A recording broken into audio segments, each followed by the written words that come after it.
అండి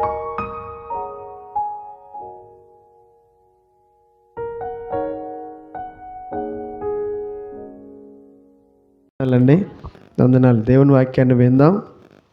దయచేసి అందరూ కూడా బైబిల్ తెరిచినట్లయితే పేతురు రాసిన పత్రిక 2వ అధ్యాయం 9వ వచనం చదువుకుందాం.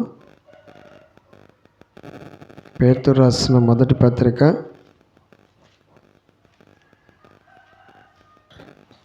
'మీరు చీకట్లో నుండి ఆశ్చర్యకరమైన తన వెలుగులోనికి మిమ్మల్ని పిలిచిన వాని గుణాతిశయములను ప్రాచుర్యం చేయి నిమిత్తం ఏర్పరచబడిన వంశమును, రాజులైన యాజక సమూహమును, పరిశుద్ధ జనమును, దేవుని సొత్తైన ప్రజలనై ఉన్నారు.' చదువుబడినటువంటి వాక్య భాగంలో ఒక చక్కటి మాట మనం చదువుకున్నాం. చీకట్లో నుండి ఆశ్చర్యకరమైన వెలుగు. చీకట్ల నుంచి ఆశ్చర్యకరమైన వెలుగు. మన జీవితం యేసుక్రీస్తు ప్రభువారిని ఎరగక ముందు చీకటి, యేసుక్రీస్తు ప్రభువారిని ఎరిగిన తర్వాత వెలుగు. ఆయనలోంచి మనకేమొచ్చింది? వెలుగు వచ్చింది. చీకట్లో నడిచాము కొంతకాలం. మన జీవితము చూడండి, కొంతకాలం చీకట్లో నడిచిన జీవితం. యేసుక్రీస్తు ప్రభువారు పరిచయం కాకముందు, వాక్యము తెలియనప్పుడు, మందిర అనుభవము లేనప్పుడు ఎక్కడ జీవించాం?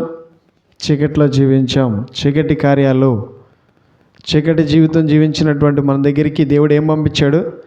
వెలుగును పంపించాడు. చక్కగా వాక్యాన్ని పంపించాడు. ఆ వాక్యాన్ని పంపించిన తర్వాత మనం ఏమవుతూ ఉన్నాం? వెలుగుతూ ఉన్నాం. ఆ వెలుగు మనలో ఏం చేస్తూ ఉంది? వెలుగునిస్తూ ఉంది. ఆ వెలుగు చూడండి, ఈరోజు మనకి ఏమిస్తుంది? సంతోషం. చీకట్లో సంతోషంగా ఉంటామా? వెలుగులో సంతోషంగా ఉంటామా? చూడండి, ఒకప్పుడు ఎంత సంపాదించినా అప్పులే ఉండేవి. అదేంటి? చీకటి. భయంకరమైనటువంటి ఇబ్బందులు ఎన్నో అనుభవించాం. అదేంటి? చీకటి అండి. అది చీకటి జీవితం, చీకటి కాలం. ఏది చేసినా కలిసి వచ్చేది కాదు. ఏం కాలం అది? చీకటి కాలం. చూడండి, ఎంత ఎదగాలని ఆశ ఉన్నా చివరికి ఏం మిగిలేది? దుఃఖమే మిగిలేది, వేదనే మిగిలేది. పరిస్థితులు ఏమీ కూడా మరి అనుకూలంగా ఉండేవి కాదు, ప్రతికూలంగా ఉండేవి. ఎంత కష్టపడేవాళ్ళమో, ఎంత నలగొట్టబడేవాళ్ళమో, దినమంతా కష్టపడినా తిరిగి ఏ సుఖమో చూసేవాళ్ళం కాదు. అది ఏ జీవితం? చీకటి. కానీ ఇప్పుడు ఏ జీవితం ఇచ్చాడు మనకి? వెలుగు. ఈరోజు ఆదాయం ఉంది. ఈరోజు చక్కగా మరి కట్టబడుతూ ఉన్నాం. మనము ప్రతి దినము చక్కగా అభివృద్ధి మన జీవితంలో కనబడుతూ ఉంది. ముఖంలో సంతోషం కనబడుతూ ఉంది, ముఖంలో కళ కనబడుతూ ఉంది, మర్యాద, చక్కగా ఘనత, విలువ. ప్రతిరోజు కూడా సమాజంలో మరి మనం జీవించడానికి కావాల్సినటువంటి అన్ని ఏర్పాట్లు, సదుపాయాలు దేవుడు మన కోసం ఏం చేస్తున్నాడు? ఏర్పాటు చేస్తూ ఉన్నాడు. ఇదే వెలుగు అనమాట. వెలుగుకి చీకటికి ఉన్న తేడా ఏంటంటే, ఎంత కష్టపడినా చీకట్లో ఉన్నప్పుడు ఏమీ లేదు, మనకి సంతోషం లేదు. ఎప్పుడైతే యేసుక్రీస్తు ప్రభువారిని మనము అంగీకరించామో ఆ దినం మొదలుకొని, ఆ క్షణం మొదలుకొని యేసుక్రీస్తు ప్రభువారు మనకేం చూపిస్తూ ఉన్నారు? సంతోషాన్ని, దారి చూపిస్తూ ఉన్నాడు. మనకి సంతోషంగా వెళ్ళే దారిని చూపిస్తామా? ఇదిగో ఈ పని చెయ్యి, ఈ ఆదాయము, ఇదిగో ఈ వ్యాపారం చేసుకో, ఈ ఆదాయము, ఇలా కష్టపడి బ్రతుకు, ఇలా నీ కుటుంబాన్ని కట్టుకో, ఇలా నువ్వు సంతోషంగా ఉండు. ఇదేంటండి? వెలుగు. ఇదేంటండి? వెలుగు. ఇదే దినాలు, ఇదే చాకిరీ. కానీ పూర్వకాలంలో ఏమీ లేదు, సంతోషం లేదండి. ఉందా లేదా? సంతోషం లేదు. క్రీస్తు లేడు. అప్పుడు నీలో ఎవరు లేరు? నీ ఇంటిలో ఎవరు లేరు? యేసయ్య లేడు. యేసయ్య లేనప్పటికీ, యేసయ్య ఉన్నప్పటికీ తేడా మనకి అర్థమవుతుంది. మనమే చెప్పగలుగుతున్నాం, గొప్ప గొప్ప సాక్ష్యాలు చెప్తున్నాం. అయ్యా, ఒకప్పుడు నా పరిస్థితి ఇలా ఉండేది, నా కుటుంబ పరిస్థితి ఇది, కానీ ఇప్పుడు నేను ఇలా ఉన్నాను, ఇలా దీవించబడ్డాను, ఇలా ఆశీర్వదింపబడ్డాను. దీన్ని వెలుగు అంటారండి. హల్లెలూయా. దీన్ని ఏమంటారు? వెలుగండి. వెలుగంటే ఏంటో, వెలిగించబడడం అంటే ఏంటో చక్కగా మనం నేర్చుకుంటున్నాం. ఆశ్చర్యకరమైన వెలుగులోనికి ఎవరు నడిపించారు మనల్ని? యేసయ్య. ఇదివరకు ఏముండేవి కదా మన జీవితంలో? ఆశ్చర్య కార్యాలు ఉండేవి కాదు. ఇప్పుడు ఏం చూస్తున్నాం మనం? ఆశ్చర్యమైన కార్యాలు చూస్తామని. మన జీవితంలో యేసయ్య ఏం చేయడం ప్రారంభించాడు? ఆశ్చర్యకరమైన కార్యాలు చేయడం ప్రారంభించాడు. ఈరోజు మనము అనుభవిస్తున్నవన్నీ కూడా యేసయ్య మనకి ఏమి ఇస్తున్నాడు? కృపను ద్వారా ఇస్తూ ఉన్నాడు. ఆయన కృప చూపిస్తూ ఉన్నాడు. నీవు నేను చూడండి, ఉన్నటువంటి స్థితి మొదటిది ఎప్పుడు కూడా మర్చిపోకూడదండి. ఏ స్థితిలో నుంచి వచ్చామో, ఏ స్థితిలోంచి దేవుడు మనల్ని బయటికి తీసుకొచ్చాడో, ఆ స్థితిలోంచి తీసుకొచ్చింది ఎందుకు? ఎందుకు ఆ చీకటిలోంచి వెలుగులోని తీసుకొచ్చాడు? చెప్పాలి. ఎందుకు తీసుకొచ్చాడండి మనల్ని? ఎఫెసీయులకు రాసిన పత్రిక 5వ అధ్యాయం. ఎఫెసీ రాసిన పత్రిక 5వ అధ్యాయం.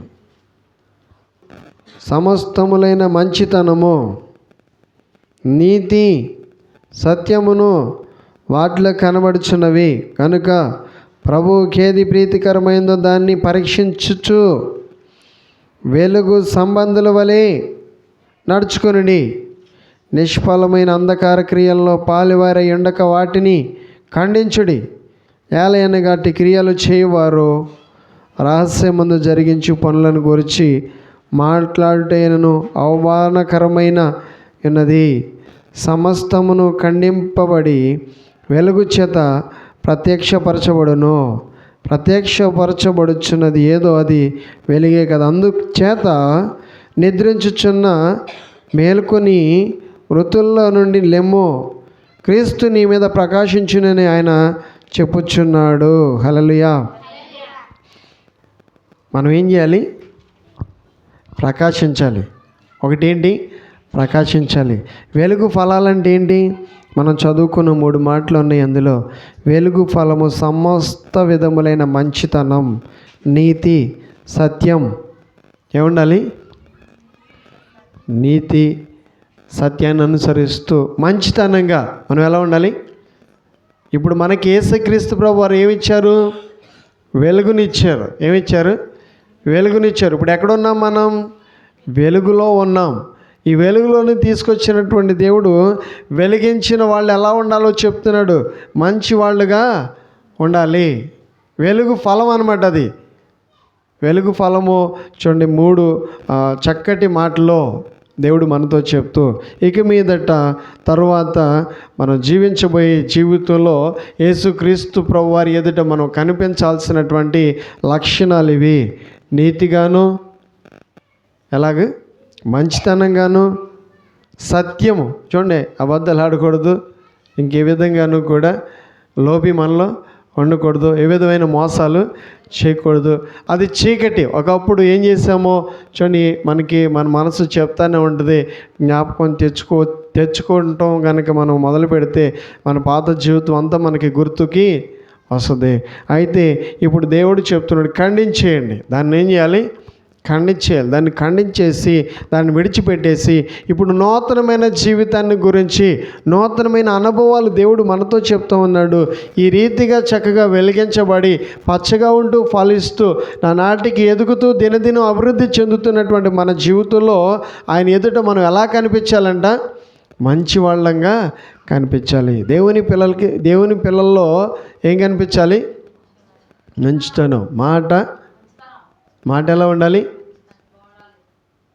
మాట మంచిదిగా, గాయపరిచేదిగా, ఏడిపించేదిగా, వేధించేదిగా, కోపాన్ని కలిగించేదిగా, దుఃఖాన్ని కలిగించేదిగా ఉండడానికి వీలు లేదండి. ఈరోజు మనము మంచి వాళ్ళమని మనకేమిచ్చాడు దేవుడు?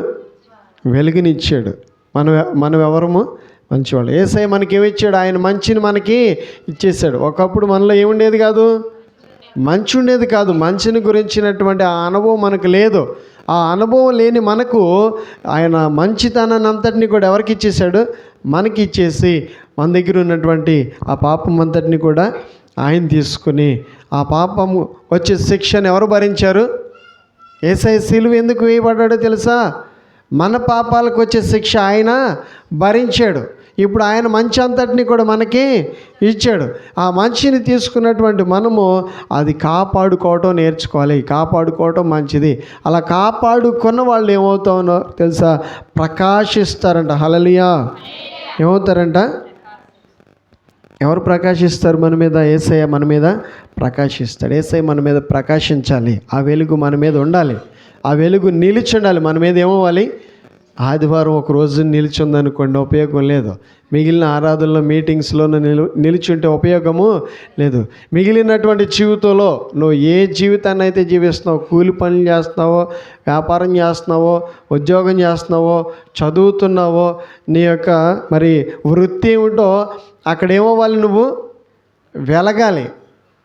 ఇప్పుడు వెలుగును తీసుకున్నాం మనము. ఎవరి దగ్గర నుంచి తీసుకున్నాం? దేవుని దగ్గర నుంచి వెలుగు తీసుకున్నాం. మనం వెలిగించబడ్డాం. భర్త ముందు కావచ్చు, భార్య ముందు కావచ్చు, పిల్లల ముందు కావచ్చు, పొరుగువారి ముందు కావచ్చు. సమాజంలో మనం ఎలా ఉండాలి? వెలుగుగా ఉండాలి. వెలుగుగా అంటే వెలుగుని అందరూ కూడా ఆశపడరా? చీకటిని ఆశపడతారా? వెలుగుని ఆశపడతారా? వెలుగుని ఆశపడతారు. వెలుగునే కోరుకుంటారు, కానీ చీకటిని ఎవరు కూడా ఇష్టపడరు, కోరుకోరు. అసలు దాని మీద ఎవరికి కూడా కోరిక అనేది కలగదు. దానిలో ఆశించదగింది ఏమీ కూడా లేదు. అది వద్దనుకుంటాం అందరం కూడా. జీవితము చూడండి ఎవరికి కూడా మరి ఉండకూడదు. యేసుక్రీస్తు ప్రభు వారు మనకు చెప్తున్నటువంటి మాటలు, మనం ప్రకాశించాలి. యేసుక్రీస్తు ప్రభు వారిని మనలో చూపించాలి. వెలుగు ఎవరు? యేసయ్యేనండి. మంచితనం అంతా మనకి ఇవ్వటం అంటే ఏమిటో ఒకసారి చదువుదాం. ఆశ్చర్యకరమైన వెలుగంటే చూడండి, యోహాను మరి సువార్త 3వ అధ్యాయం 19వ వచనం. యోహాను సువార్త. లోకంలోనికి వచ్చెను కానీ తమ క్రియలు చెడ్డవైనందున మనుషులు వెలుగును ప్రేమింపక చీకటినే ప్రేమించిరి. వెలుగు ఎక్కడికి వచ్చిందంట? లోకంలోనికి వచ్చేసింది. యేసుక్రీస్తు ప్రభువారే వెలుగు. ఇది ఎవరిని గురించి చెప్పబడుతున్న మాట అంటే యేసుక్రీస్తు ప్రభువారిని గురించే చెప్పబడుతున్నటువంటి మాట. లోకంలో ఏముంది? చీకటి. మనుషులు ఎక్కడ జీవిస్తున్నారు? చీకట్లో. మనుషులకి చూడండి మరి మనోనేత్రాలు ఏమవ్వట్లేదు? తెరవబడట్లేదండి. మనోనేత్రాలు తెరవబడట్లేదు. ఏ నేత్రాలతో ఉన్నారు? ఇంకా బాహ్య నేత్రాలు. బాహ్యంగా ఈ నేత్రాలు చూస్తే యేసుక్రీస్తు ప్రభు అని మనకి ఆ విలువ ఏమిటో తెలియదు, ఆ గొప్పతనం ఏమిటో తెలియదు, ఆయన ఎందుకు వచ్చాడో కూడా మనకి తెలియదు. తెలుసుకునే ప్రయత్నం కూడా చేయం. ఈ నేత్రాలతో చూసినంతసేపు కూడా మనము ఆ రక్షణ గురించి, ఆ రక్షకుని గురించి, ఆ ప్రభువుని గురించి, ఆ గొప్పతనాన్ని గురించి, ఆ నామమును గురించి మనము తెలుసుకోవటం కష్టం. ఎప్పుడైతే మరి మనలో మార్పు వస్తుందో, మన చూపులో మార్పు రావాలి, మన మాటలో మార్పు రావాలి. మనము భయపడుతూ దేవునికి జీవించినట్లయితే, ఆత్మీయ నేత్రాలు తెరవబడినట్లయితే, ఆత్మీయ నేత్రాలు తెరవబడిన వాళ్ళే చీకటి వెలుగుకు ఉన్న తేడాని గ్రహించగలుగుతారు. చీకటి వేరే, వెలుగు వేరే. చీకటి వెలుగు ఒకటేనా? కాదండి. చీకటి వెలుగు కలిసి ఉంటాయా? వెలిగించండి ఇక్కడ. చీకటి ఏమవుద్ది? చీకటి మాయమైపోద్ది. వెలుగు లేకపోతే అక్కడికి ఏమొచ్చేస్తుంది? చీకటి వచ్చేస్తుంది. ఈ రెండు ఒక చోట ఉండవు. పాపము ఉన్న చోట యేసయ్య ఉండడు. ఎప్పుడైతే వ్యక్తి పాపాన్ని విడిచిపెడతాడు, ఆ వ్యక్తిలోనికి ఎవరు వస్తారు? యేసయ్య వస్తాడు. జక్కయ్య పాపంతో నిండిపోయి పాపపు జీవితాన్ని జీవిస్తూ ఉన్నప్పుడు అతనిలో ఎవరు లేరు? యేసయ్య లేడు. ఒక రోజున అతనికి ఆశ కలిగింది. ఆయన ఎవరో చూడాలి, ఆయన్ని మనము కలుసుకోవాలి. ఎందుకు ఆయనకి అంత తొందర కలుగుతుంది? ఎందుకు ఆయన అంత తొందరపడతా ఉన్నాడు? అంత ధనవంతుడై ఉండి అతడికి ఎందుకు ఆ తాపత్రయం, మారాటం, కోరిక ఎందుకు కలిగింది? వాటన్నిటి వల్ల అతనికి సుఖము లేదు. అతడు సుఖపడటం లేదు. అతని ఇంట్లో సుఖం లేదు. అతని జీవితంలో సుఖం లేదు. ఏముంది ఆ ఇంట్లో? పాపం, చీకటి. చీకటి ఉన్న చోట, పాపం ఉన్న చోట సుఖం ఉండదు, నెమ్మది ఉండదు. అతడు అంత ధనవంతుడయ్యిండి కూడా అతనికి సుఖం లేక చూడండి పరుగులెడుతూ ఉన్నాడు. ఎవరు ఏమంట? యేసు వెంట పరిగెడతా ఉన్నాడు. ఆయన కలుసుకోవడం కుదరపోయినప్పటికీ కూడా కలుసుకునేదాకా అతని ప్రయత్నము మానుకోలేదు. ప్రయత్నిస్తూ మేడి చెట్టు ఎక్కాడంట. స్తోత్రాలు చెల్లితో ఒకసారి. ఏం చేశాడు ఆయన? మేడి చెట్టు ఎక్కాడంట. అతని ప్రయత్నము, అతని ఆరాటం ఒకసారి మనం చూడాలి. అతని అనుభవిస్తున్న అనుభవాలన్నిటిని కూడా అతడు చెప్పేస్తూ ఉంటాడు. తర్వాత ఏం చెప్తున్నాడు తెలుసా? నేను అన్యాయము చేశాను, అక్రమము చేశాను, పాపము చేశాను, తిరిగి మళ్ళా ఇవన్నీ కూడా చెల్లించేస్తానంటాడు. యేసుక్రీస్తు ప్రభువారు వచ్చిన తర్వాత ఆయన వెలుగులోనికి వచ్చేసాడు. ఇప్పుడు జక్కి ఎక్కడికి వచ్చేసాడు? వెలుగులోనికి వచ్చేసాడు. వెలుగెళ్ళింది ఆయనలోనికి. యేసుక్రీస్తు ప్రభువారిని చూడటంతో అతనిలో ఉన్న చీకటి ఏమైపోయింది? బయటపడిపోతుంది. చీకటి ఏమవుతుంది? బయటపడుతుంది. ఏ వ్యక్తి అయినా సరే ఈరోజు మరి వెలిగించబడడం మంచిది. వెలిగించబడితేనే అతనికి సుఖము, అతనికి సంతోషం. చూడండి, జక్కయ్య సంతోషంగా దిగొచ్చాడంట చెట్టు. హల్లెలూయా. ఎప్పుడు సంతోషం వచ్చింది చెప్పండి? యేసయ్య పిలిచాడు, జక్కయ్య దిగిరా అనగానే ఏమొచ్చింది ఆయనకి? సంతోషం. రాయబడి ఉంటుంది ఆ మాట కూడా చదివితే. అతనికి అది వరకు ఏమీ లేదు, సంతోషం లేదు, సుఖము. ఎందుకని? అన్యాయం, అక్రమం, మోసం, పాపం అతని జీవితంలో అన్నీ చీకటి కార్యాలే, కానీ వెలుగు లేదు. ఆ వెలుగు లేనందువల్ల అతనికి ఏమీ లేదు, సుఖము లేదు. ఈరోజు మరి మన జీవితం ఎలా ఉంది? మనం ఎలా గడుపుతూ ఉన్నాం? మనం ఎలాంటి జీవితానికి అలవాటు పడుతున్నాం?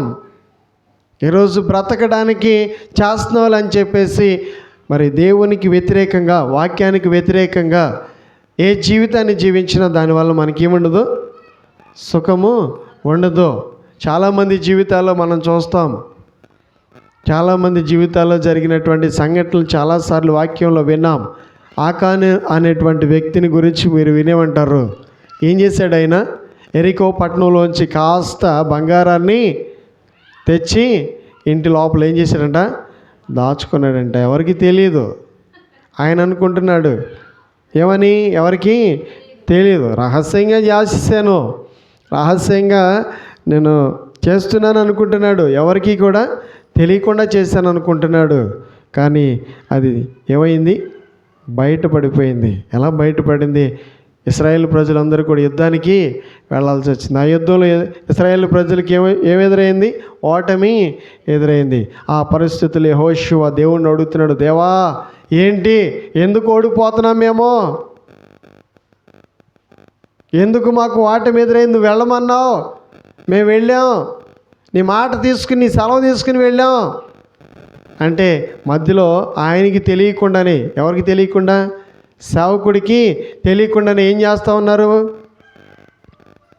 మధ్యలో లోబీ పనులు చేస్తున్నారండి. ఏ పనులండి? లోబీ పనులు. లోబీ ఎవరికి కూడా మంచిది కాదు. లోబీ ఏ వ్యక్తికి కూడా మంచిది కాదు, ఏ కుటుంబానికి కూడా మంచిది కాదు. అక్కడ ఆ లోపాన్ని పెట్టుకున్నందువల్ల కొంతమంది ఏమయ్యారు? మరణించారండి. ఇశ్రాయేల్ ప్రజలకు మరణం ఎదురైంది. ఆ మరణము ఎదురైనప్పుడు యెహోషువ గారు దేవుణ్ణి అడుగుతున్నాడు, ప్రభువా నువ్వేగా పంపించింది. అప్పుడు దేవుడు మాట్లాడుతున్నాడు, సమాజాన్ని పిలువు ఒకసారి బయటికి. ఎవరిని పిలవాలి? సమాజాన్ని ఒకసారి పిలువు. పిలిస్తే అందులో ఉన్నటువంటి లోపం ఏదో నేను చెప్తానంటే ఆ పిలవగానే అందరినీ కూడా నిలదీయంగానే రహస్యం ఏమైంది? బయటపడింది. ఇల్లంతా కూడా ఏమైపోయారు? చంపబడ్డారండి. హఠాత్తుగా వాళ్ళకి ఏమొచ్చి పడింది? శిక్ష వచ్చి పడింది. చీకటి ఏం కోరుకున్నాడు? చీకటిని కోరుకున్నాడు. దేవుడు చూడండి, ఆ ఎరికో ప్రాంతంలో ఉన్నటువంటి ధనాన్ని తీసుకోవద్దు అన్నాడు. కానీ తర్వాత ఇంకొక పట్టణం ఉంది, ఇది దాటిన తర్వాత ఆ పట్టణంలో ఉన్నంత సొమ్మంతా కూడా వాళ్ళకి విస్తారమైన సొమ్మును వాళ్ళకి ఇచ్చాడు, ఆస్తిని ఇచ్చాడు. హల్లెలూయా. దేవుడు గొప్పది ఇస్తానంటే చిన్నదానికి ఏమైపోతున్నారు? తొందర పడిపోతున్నారండి. ఎక్కడ పడిపోతున్నాం మనం? దేవుడు గొప్పది ఇస్తాడు నీకు, దేవుని కోసం ఎదురు చూస్తే నువ్వు ఇంకా అధికంగా దీవించబడతావు. నీ కుటుంబం దీవించబడద్ది. నిన్ను దేవుడు హెచ్చిస్తాడు, నిన్ను తలగా చేస్తాడు. నువ్వు ఇచ్చే వ్యక్తిగా ఉంటావు, నువ్వు పుచ్చుకునే వ్యక్తిగా ఉండవు. నువ్వు దేవుణ్ణి నమ్మగలిగితే, దేవుణ్ణి వెంబడించగలిగితే, దేవుణ్ణి ప్రేమించగలిగితే చాలు. మన జీవితంలో ఏ కొరతలు దేవుడు రానీయడు. చూడండి, ఎరుకో ప్రాంతంలో నుంచి ఏమి పట్టుకురావద్దు నాయనా అని ఎరుకో ప్రాంతంలోనికి రాకముందే వాళ్ళకి హెచ్చరిక చేశారు. కానీ ఆకాను ఆగాడా? ఆగట్లేదండి. ఈరోజు దేవుని మాటకు మనము లోబడటం మంచిది. దేవుని వాక్యానికి మనం లోబడటము మంచిది.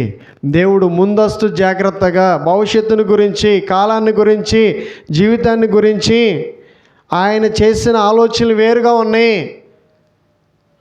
కానీ మనం ఏం చేస్తూ ఉంటామంటే తొందరగా నిర్ణయాలు తీసుకుంటూ ఉంటాం. తొందరగా జరిగిపోవాలని మన ప్రయత్నాలు మనమే చేసేసుకుంటూ ఉంటాం. అందుకని చేతుల ఆకాను కుటుంబం ఏమైపోయిందో తెలుసా? హఠాత్తుగా మరణానికి గురైంది. కుటుంబం అంతా కూడా ఒకసారి మరణించారండి. ఎందుక విచారకరమైనటువంటి మరి ఆ కుటుంబానికి ఎందుకు అలా ఎదురైంది విచారము అంటే, దేవుని మాట వినట్లేదు. ఎవరి మాట? దేవుని మాట. ఈరోజు దేవుడు మనతో మాట్లాడుతూ ఉన్నాడు. మంచితనం అంతా ఇచ్చాను, వెలుగునిచ్చాను, మునుపటి కంటే మీ జీవితంలో ఆశ్చర్యకార్యాలు చేయటము ప్రారంభించాను. అయితే మనం ఎలా ఉండాలి? మనము ఆయన్ని గౌరవించాలి, మనం ఆయన్ని ఘనపరచాలి, మనం ఆయనకి లోబడాలి, మనం ఆయన్ని స్తుతించాలి. ఆయన మాటకు మన జీవితంలో విలువనివ్వాలి. మన కుటుంబంలో చూడండి, ఆయన మాటకు వ్యతిరేకంగా ఏది కూడా చేయకూడదు. ఆయన చెప్పింది మాత్రమే ఏం చేయాలి? మనము చేయాలి. అలా చేస్తూ ఉన్నప్పుడు గొప్ప వాటిని ఆ తర్వాత ఆకాను కుటుంబము చూడండి మరి అన్నిటిని కోల్పోయారు. కానీ మిగిలినటువంటి జనులందరూ కూడా ముందున్నటువంటి హాయి ప్రాంతంలోకి వెళ్ళారు. హాయి ప్రాంతంలో బోలెడంత సంపద, ఎరుకో కంటే ఎక్కువ ఆస్తి చూడండి అంతా విస్తారంగా దేవుడు వాళ్ళ కోసం సిద్ధపరిస్తే కొంచెం దానికోసం ఎంత ఒక కమ్మి తెచ్చుకున్నాడంట, బట్టలు తెచ్చుకున్నాడంట.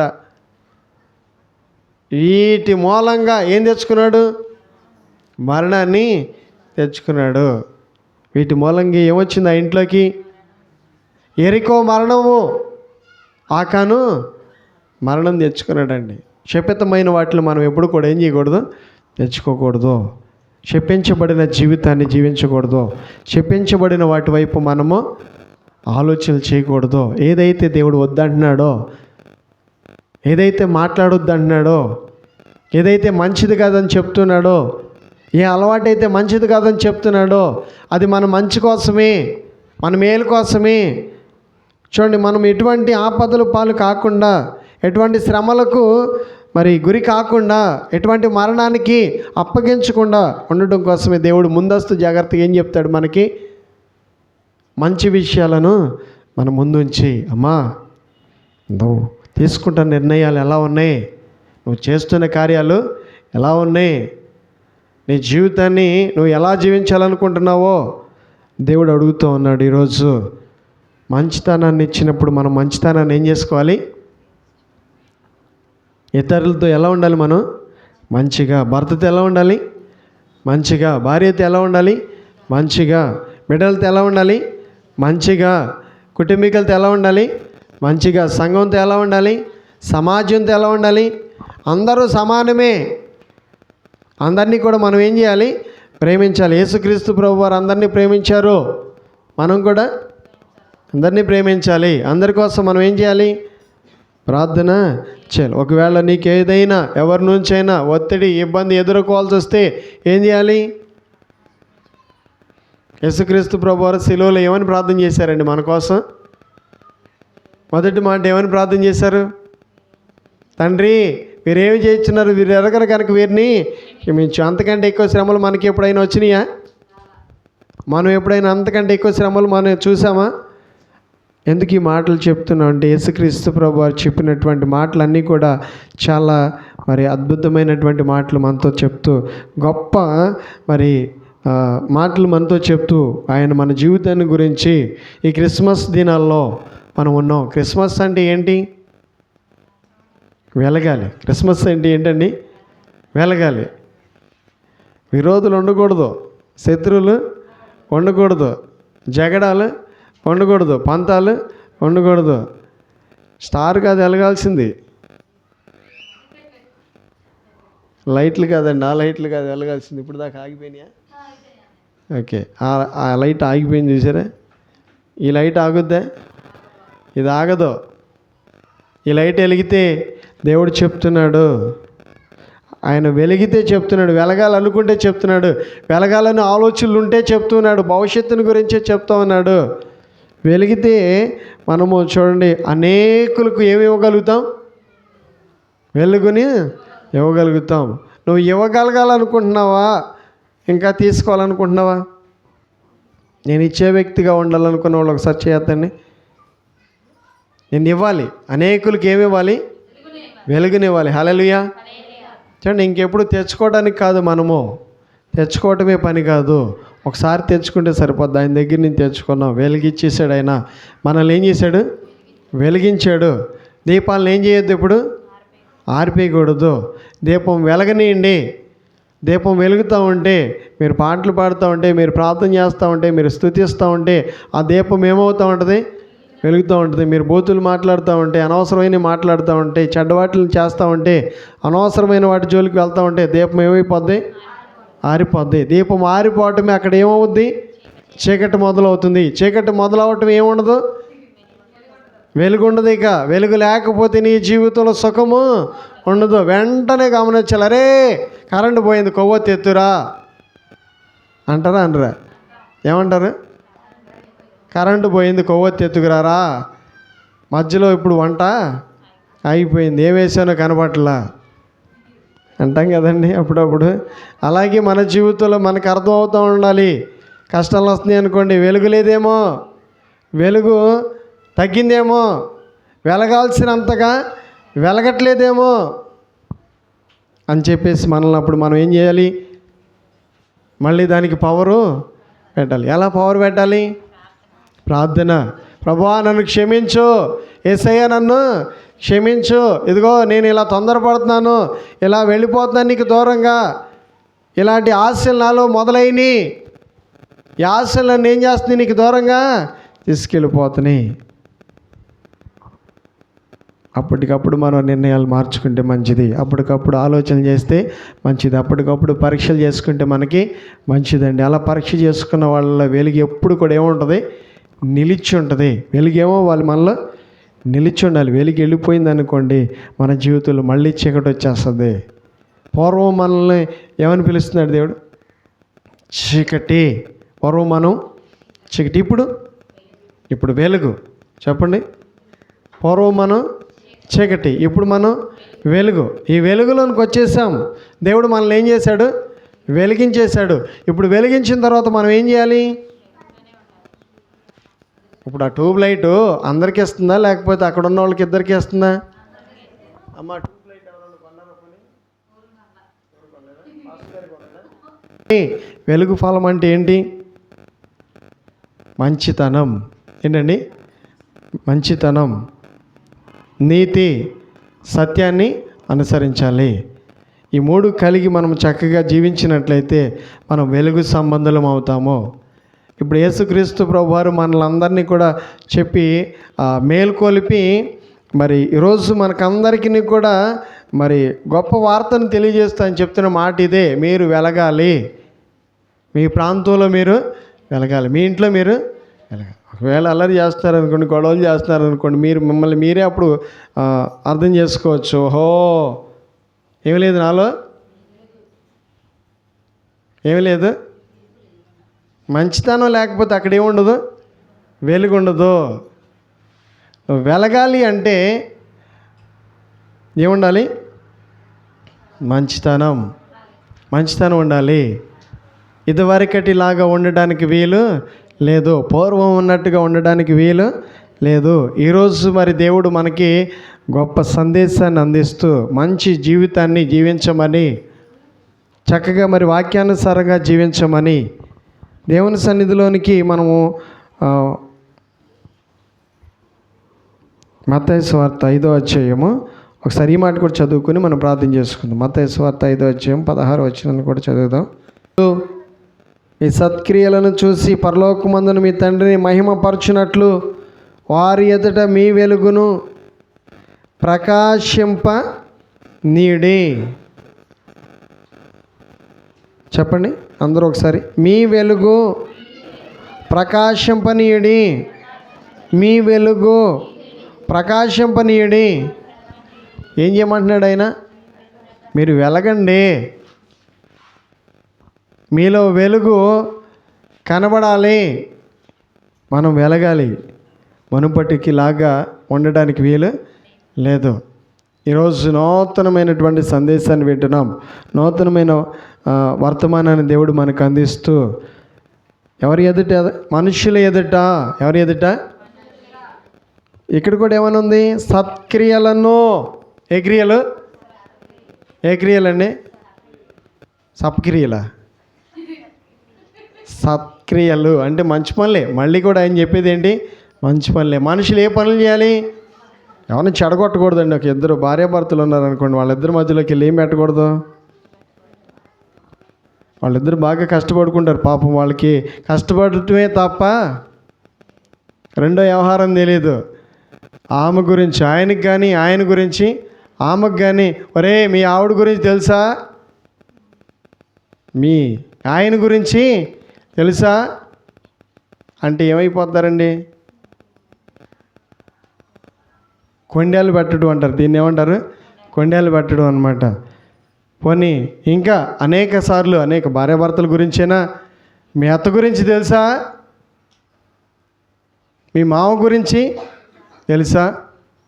లేకపోతే తోబుట్టువుల గురించి, ఇంకా ఎక్కడెక్కడో విషయాలు, సంబంధం లేనటువంటి అన్నిటిని కూడా ఎత్తుకొచ్చి ఇది ఏం పని అంటారు? మంచి పనా చెడ్డ పనా? చెడ్డ పని. ఒకరిని గురించి చెడుగా మనం ఎప్పుడు కూడా చెప్పకూడదు. సాధ్యమైతే వాళ్ళకి నీ వలన ఏదైనా చేయగలిగేటటువంటి సామర్థ్యం నీకుంటే ఏం చేయాలి? సహాయం చేయి. ఆ ఇంటి వారికి ఏదైనా నువ్వు చేయగలిగితే మేలు చేయి. అంతేకాని ఎప్పుడు కూడా వాళ్ళ మధ్యలోనికి వెళ్ళి ఏం పెట్టకూడదు? చిచ్చేసి వచ్చేస్తారు. నాకేం తెలియదు అంటారు. ముందేమంటారు? నీకు తెలుసా అంటారు. నాకెందుకులే ఏమంటారు మళ్ళీ? అంటే ఇప్పుడు వాళ్ళని ఏమని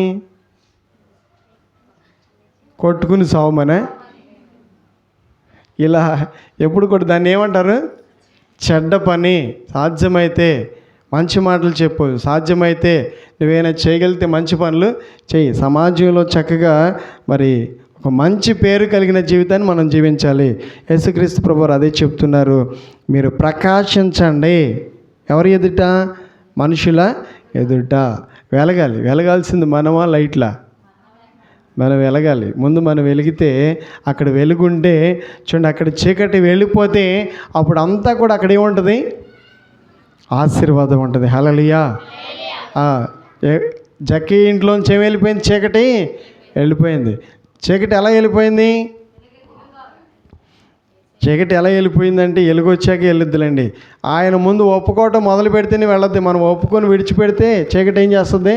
వెళ్ళిపోద్ది. ఇది ప్రభువా, ఇది నేను ఇలాంటి దాన్ని, నేను ఇలాంటి వాడిని అంటే తప్పేముందండి? చేసేటప్పుడు లేని ఒప్పుకోవడానికి ఏంటి? చేసేటప్పుడు చేసుకుంటూ వచ్చేసి ఒప్పుకునేటప్పటికి వచ్చేటప్పటికి ఏం చేస్తూ ఉంటాం? కాస్త సిగ్గుపడిపోతూ ఉంటాం. ఎవరైనా ఏమైనా అనుకుంటారేమో, ఎవరైనా వింటారేమో.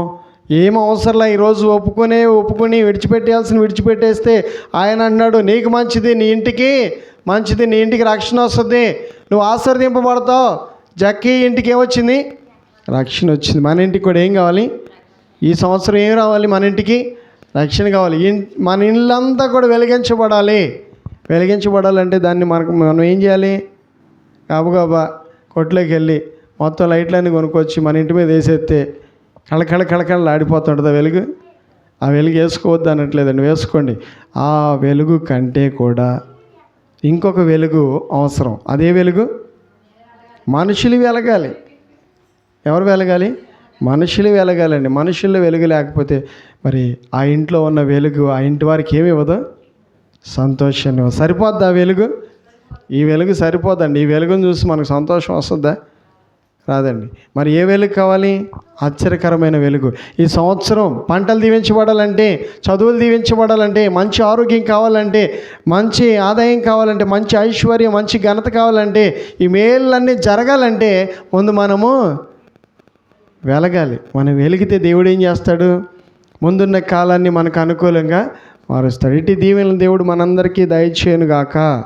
ప్రార్థన చేసుకుందాం.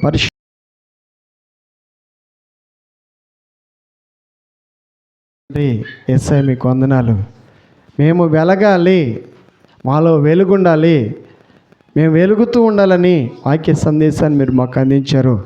ఈ క్రిస్మస్ సందేశం మరంగా ప్రభువా, ఇంకా వెలుగుతున్న వారు వెలుగుతూ ఉన్నట్లుగా, ఇంకా వెలగని వాళ్ళకు కూడా వెలుగును దయచేయమని, వెలుగుతూ ఈ సంవత్సరం అంతా కూడా క్షేమాన్ని చూచినట్లుగా, ఆశీర్వాదాన్ని చూచినట్లుగా, మేలు అనుభవించినట్లుగా నీ సన్నిధిలో ప్రతి బిడ్డలను కుటుంబాలను వెలిగించమని యేసు నామములో ప్రార్థిస్తున్న తండ్రి, ఆమేన్.